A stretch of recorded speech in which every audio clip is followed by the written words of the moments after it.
এদিকে আসো, এইদিকে আসো, এই ইন্টারভিউ হচ্ছে, এইদিকে আসো, এইদিকে আসো।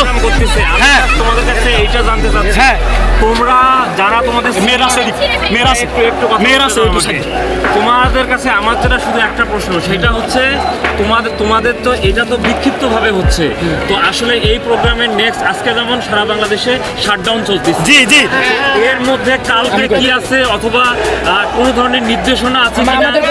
আমাদের আবার কোনো নির্দেশনা নেই। এটা একটু আমাকে বলো। আমাদের দাবি যদি না মেনে নেওয়া হয়, আমরা প্রয়োজন করলে রাজপথে নামবো। বছরের 365 দিনে রাজপথে থাকবো, রাজপথে ঘুমাবো। মেয়েরা তোমরা রাজি?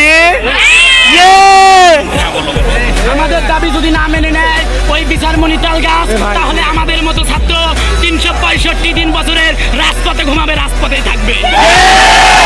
আমাদের দাবি আজকে যদি কার্যক্রম শেষ হয়, কালকে সকাল 8টার মধ্যে আবার রাজপথে নেমে যাবে। আমি একজন শিক্ষার্থী, আমি এইচএসসি পরীক্ষার শিক্ষার্থী, আমি পড়াশোনা বাদ দিয়ে কেন আজকে রাজপথে? কেন?